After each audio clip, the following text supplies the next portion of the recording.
Hello दोस्तों, welcome to my YouTube channel matric coaching centre पीके।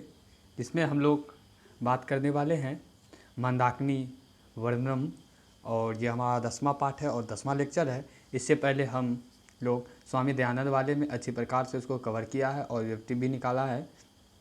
तो आप लोग से आशा करते हैं कि आप लोग ऑब्जेक्टिव उसका ज़रूर बनाए होंगे। तो आज हम लोग का मंदाकिनी वर्णनम का पाठ है जिसमें हम लोग बात करें मंदाकिनी वर्णनम। पूरा बुक में बात करें तो मंदाकिनी वर्णनम ही एक ऐसा चैप्टर है जिसका संस्कृत पढ़ने में कठिन है और इससे कई बार 2 नंबर का सवाल और ऑब्जेक्टिव तो गारंटी ही पूछा जाता है। तो इसे आप लोग अच्छी प्रकार से पढ़ेंगे और मंदाकिनी वर्णनम से कम 2 या 3 ऑब्जेक्टिव अवश्य ही पूछा जाता है। तो आप लोग जहाँ जहाँ बताया जाएगा तो आप लोग वहाँ से अंडरलाइन कर दीजिएगा या आप लोग शॉर्ट नोट्स तैयार कर लीजिएगा। इससे पहले हम लोग 9वें चैप्टर तक 9 लेक्चर में कंप्लीट कर चुके हैं और आज हम लोग मंदाकिनी वर्णन पर चर्चा करेंगे। मंदाकिनी, यह मंदाकिनी आखिर किस नदी का नाम है? मंदाकिनी गंगा नदी का पर्यायवाची नाम है। मंदाकिनी वर्णम इसका अर्थ है कि गंगा।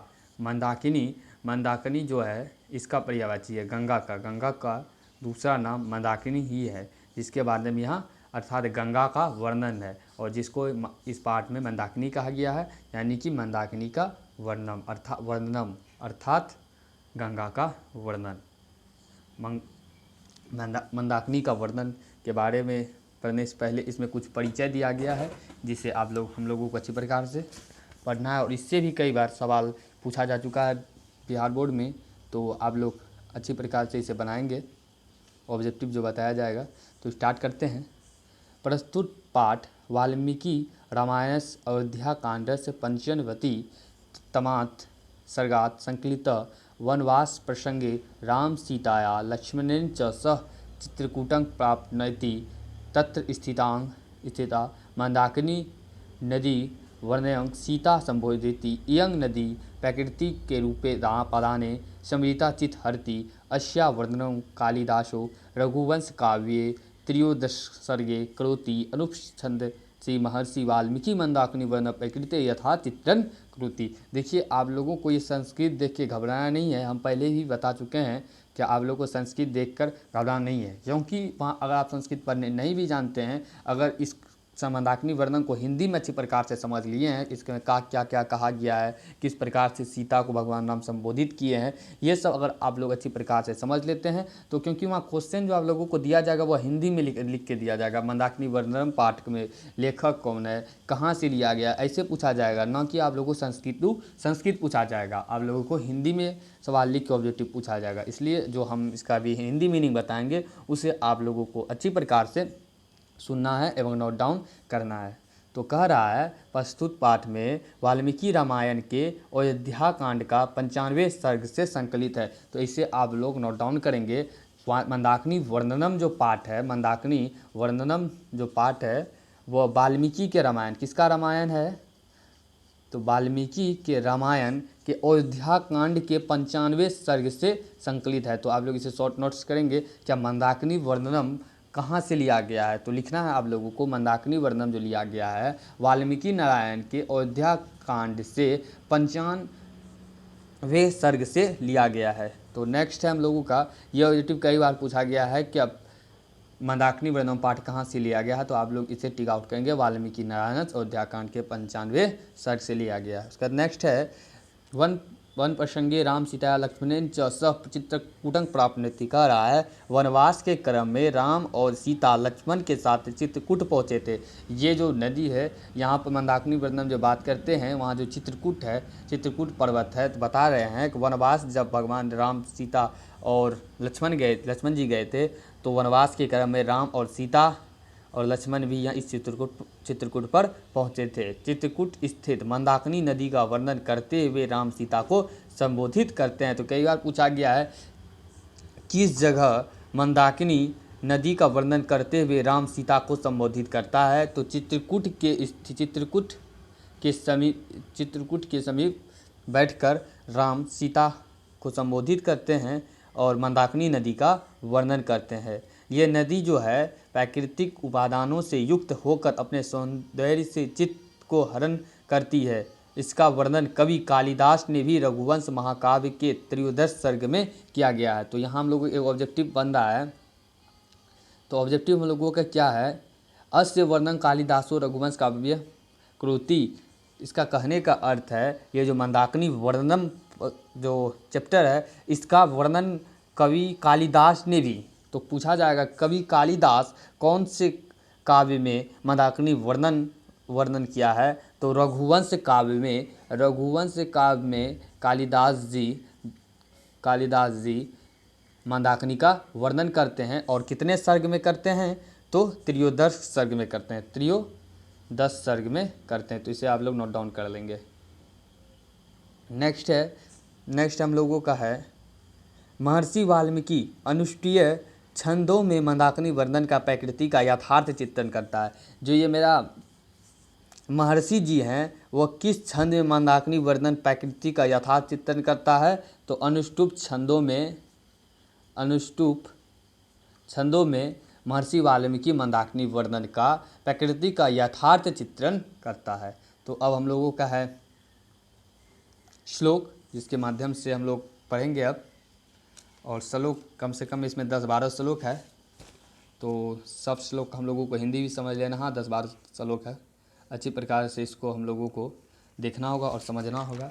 क्योंकि एक श्लोक का अगर एक लाइनर में बात करें तो बस 2 या 3 मीनिंग होगा, ख़त्म हो जाए। लेकिन इसका पूरा हिंदी हम लोगों को समझना है, तो अच्छी प्रकार से इसका हम लोग वर्णन करेंगे। तो फर्स्ट हम लोगों का है विचित्र पुलिनांग रम्या हंस सारस सेविताम कुसुमे मेरु संपन्ना पश्य मंदाकिनी वर्णनम नदीम। कहने का अर्थ है राम सीता कह रहा है हे सीते, यहाँ भगवान राम, इसमें जो पूरा जो चित्रण किया गया है बस यही बताया गया है। राम सीता से को संबोधित करके मंदाकिनी वर्णन का जो मंदाकिनी के बारे में जो विशेषता बताया है वो सीता जी को बताया है, वो उसी के बारे में हम लोगों को पढ़ना है। तो राम सीता जी से बोल रहे हैं हे सीते, मंदाकिनी के हंस सारस पक्षियों से सेवित और सुंदर फूलों युक्त किनारों को देखें।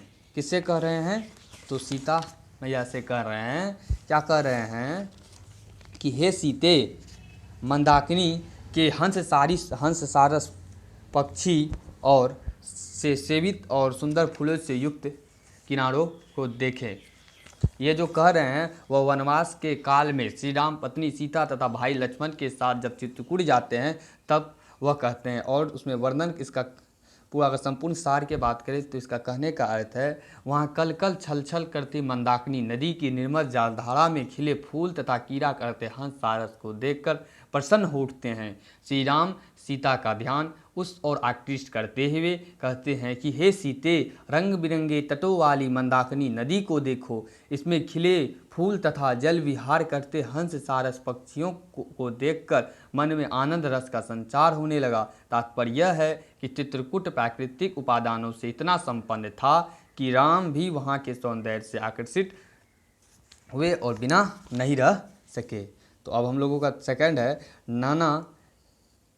नाना विधे स्थिर हैं विडतांग पुष्प फल द्रुमे रजंती राजस्य नल निविव सर्वतः। कहने का अर्थ है हे सीते, यह मंदाकिनी विभिन्न प्रकार के लता गुल्मों और विभिन्न सुंदर फूल तथा फलयुक्त वृक्षों युक्त तीर की शोभा किसी महाराजा की पुरस्कारिणी जैसी प्रतीत होती है। इस श्लोक में शब्दों और अर्थांकों को छठा मनोहरी है। इसका संपूर्ण अगर कहने का अर्थ बात करें तो कह रहा है भगवान श्री राम उस नदी की अद्वितीय शोभा का वर्णन करते हुए सीता से कहते हैं कि सीते सीते, किनारे पर उगे हुए फल फूलों से घिरी नदी ऐसी लगती है जैसे कुबेर का सरोवर हो। तो कई बार यहाँ ऑब्जेक्टिव पूछा गया है क्या मंदाकिनी नदी का जो वर्णन किया गया है वह किसके तरह लगता है, तो कुबेर का सरोवर की तरह लगता है।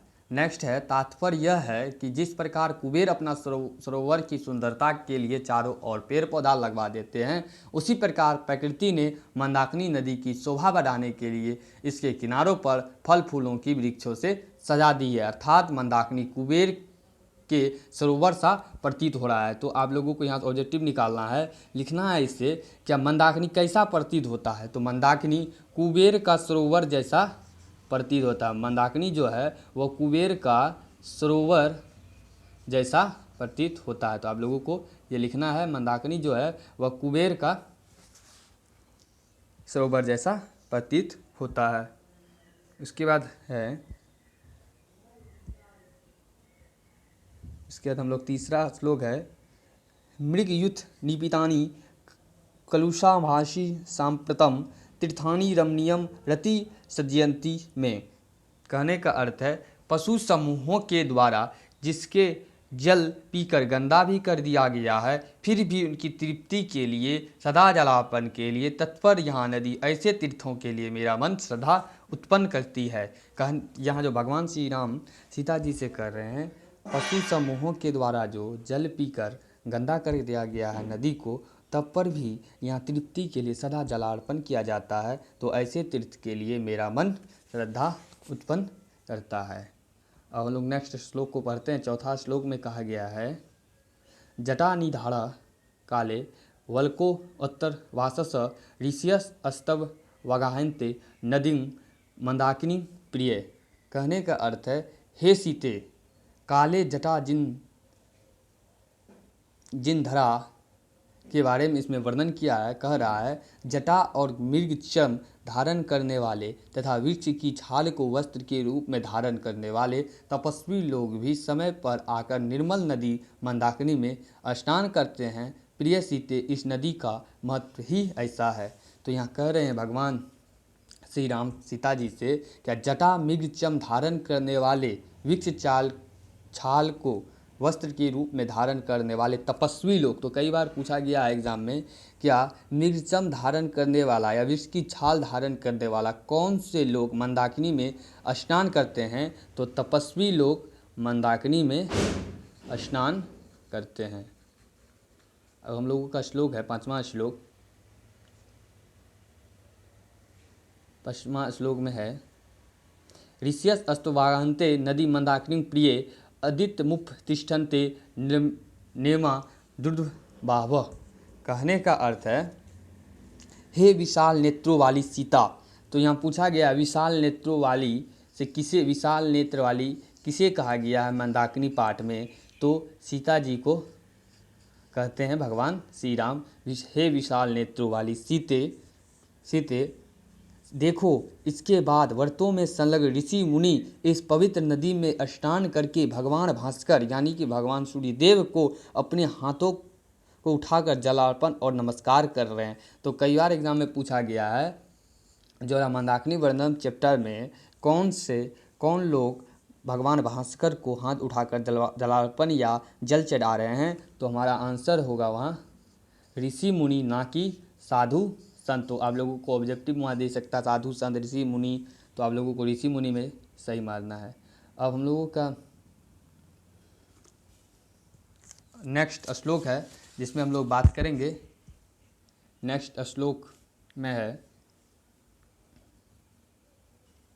मारु तो धूत शिखरे प्राणित्र इव पर्वत पातपे पुष्पपत्राणि सृजित भरभीतो नदीम। कहने का अर्थ है क्या हे विशालाक्षी सीते, नदी की दोनों ओर उत्पन्न वृक्षों की हवा के द्वारा हिलाने पर पुष्पों और वृत्तपत्तों का अंबार लग जाता है जो पर्वत की तरह सुंदर दिखता है। यहाँ उत्प्रेक्षा अलंकार भी सुंदर प्रयोग हुआ है।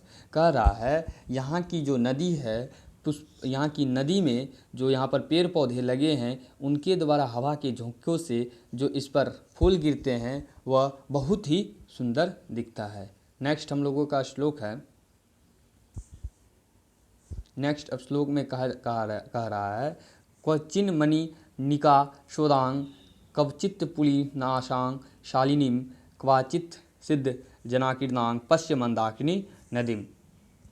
कह रहा है हे सीते, इस सुंदर मंदाकिनी नदी की शोभा तो देखो, कभी कभी सूर्य किरण के कारण इसका जल मणि जैसा स्वच्छ दिखता है। तो नदी में इस तरफ पानी रहता है, अगर सूर्य का रोशनी इस तरफ से पड़ता है तो वह नदी का पानी एकदम चमकता हुआ हम लोगों को दिखाई देता है। तो भगवान श्री राम इस यही कह रहे हैं सीता जी से, हे सीते, इस सुंदर मंदाकिनी नदी की शोभा तो देखो, कभी कभी सूर्य किरण के कारण इसका जल मणि जैसा स्वच्छ दिखता है। यही इसके किनारे साल आदि हरे भरे वृक्षों से जल भी भरा ज्ञात होता है। यहाँ सिद्ध जनों का सघन आवास है, उन्हें अपने नियम निर्वाह के लिए इस नदी मंदाकिनी की शोभा को देखें। इसमें संपूर्ण ये जो चैप्टर है आप लोगों का, इसमें सिर्फ भगवान श्री राम और सीता जो मंदाकिनी के बारे में वर्णन किए हैं, बस उसी को समझाया गया है। तो नेक्स्ट हम लोगों का है, निर्धुतानां वायुनां पश्च वीतनां पुष्य शेषान पोप्ल्यू मानस परासंच तत्वं जलमध्य वनम। कहने का अर्थ है, हे सीते, तन मध्य में वायु के द्वारा उड़ाए गए पुष्पों के ढेर जो नदी के जल में तैरते हुए विचित्र प्रतीत होते हैं। जो यहाँ फूल गिरा हुआ है नदी में, तो उसे वायु के द्वारा जो उड़ाया जाता है वह विचित्र प्रतीत होता है और मंदाकिनी के जल का सौंदर्य बढ़ा रहा है। ये जो फूल जो तैर रहा है इसमें वो मंदाकिनी के जल का कौन सी बढ़ा रहा है, तो सौंदर्य बढ़ा रहा है। उन्हें देखो, इनकी शोभा न्यारी है। इसमें भगवान श्री राम सीता जी को ये दिखाना चाहते हैं कि इसमें जो फूल गिरा हुआ है वह हवाओं के माध्यम से जो नदी में तैर रहा है उसे दिखा कर कहते हैं इनकी शोभा बहुत न्यारी है, जो मंदाकिनी की जल का सौंदर्य बढ़ा रहे हैं। अब हम लोगों का नेक्स्ट श्लोक में कहा गया है, तासंच चाति वल्गु वात्स रथांग व्यान द्विजा अधोरे हिंते कल्याणी निष्कुंजता सुभागिरह। कह रहे हैं, हे कल्याणी। तो कई बार पूछा गया है क्या कल्याणी के नाम से किसे संबोधित किया गया है। तो अभी हम लोग इस सीते जी के यहाँ हम लोग 3 नाम देखे हैं, जिसमें से फर्स्ट हम लोग देखे थे विशाल नेत्रों वाली, और दूसरा देखे थे विशालाक्षी, और हम लोग अभी देखे तो कल्याणी। तीसरा नाम क्या था, तो कल्याणी। तो आप लोग इसे नोट डाउन कर लेंगे। और कह रहे हैं, हे कल्याणी सीते, चकवे अपनी मधुर आवाज़ में अपने साथी कवचित को डुला रहे हैं। तो यहाँ चकवे जो है, चकवे एक पक्षी का नाम है। तो कई बार पूछा गया है मंदाकिनी पर किस पक्षी का आवाज़ कवचित से डुला रहे हैं, तो चकवे की आवाज़ मधुर आवाज़ में अपनी साथी को डुला रहे हैं। तो कौन सा पक्षी है, चकवा पक्षी है। और अन्य पक्षी भी अपनी मधुर चहचहाहट से मंदाकिनी के पास पर पर्वत पर जा रहे हैं। इन पक्षियों के कलरव से वातावरण संगीतमय हो रहा है, इन्हें देखो। तो कई तरह से आप लोगों को ऑब्जेक्टिव पूछा जा सकता है, जो मंदाकिनी नदी है वह किस प्रकार से संगीतमय हो रहा है, तो चकवे पक्षी के कोलाहल से। और हम लोगों का अब ये अंतिम है जिसमें हम लोग बात करने वाले हैं दर्शन चित्रकूटस्य के बारे में। दर्शन चित्रकूटस्य मंदाकिनी शोभने अधिक पुरावासच मन्ये तव च दर्शनात्। कहने का अर्थ है, हे सीते, देखो चित्रकूट पर्वत और पवित्र नदी मंदाकिनी का ये जो मंदाकिनी नदी है उसी के समीप है हमारा ये जो मंदाकिनी नदी है, इसी के समीप है चित्रकूट पर्वत। तो आप लोगों को याद रखना है, चित्रकूट एक पर्वत है और मंदाकिनी नदी है। चित्रकूट जो है वो पर्वत है और मंदाकिनी नदी है। और चित्रकूट पर्वत पर ही बैठकर भगवान राम और सीता क्या करते हैं, मंदाकिनी जी का वर्णन करते हैं। तो आप लोगों को इसको ध्यान में रखना है। तो कह रहा है, दर्शन चित्रकूटस मंदाकिनी शोभने अधिक पुरावास तन्य तव च दर्शनात्। कहने का अर्थ है, हे सीते, देखो चित्रकूट पर्वत और पवित्र नदी मंदाकिनी का सौंदर्य के दर्शन ग्राम अर्थात अयोध्या में रहते हुए तुम्हारे दर्शन से अधिक मनमोहक है। यह उपमा अलंकार का सुंदर प्रयोग हुआ है। तो इस प्रकार से हमारा ये मंदाकिनी चैप्टर समाप्त होता है और इसका कुछ शब्दार्थ दिया गया है जिसे आप लोगों को एक बार देख लेना है। और कुछ उपसर्ग और प्रत्यय दिया गया है, जैसे आप लोगों को पता ही है क्या कुछ उपसर्ग और प्रत्यय आप लोगों से अगर याद नहीं होता है और इतना पूछा भी नहीं जाएगा तो हम आप लोगों को जब उपलब्ध कराएंगे उपसर्ग प्रत्यय ट्रिक और कौन कौन से पूछा जाएगा सूत्र भी, तो आप लोग वहाँ से पढ़ सकते हैं। इस प्रकार से आप लोग इसे छोड़ देंगे और एक बार इसका जो ऑब्जेक्टिव सब दिया गया है 1 नंबर वाला 2 नंबर वाला, इसे सिर्फ बना के इसे छोड़ देंगे, ज़्यादा इस पर ध्यान नहीं देंगे। इसका जो हिंदी बताएं इसे आप लोग अधिकतर ध्यान में रखेंगे। उनके बाद 2-3 बार इस वीडियो को देखते रहेंगे ताकि आप लोगों को पूरा चैप्टर दिमाग में रहे।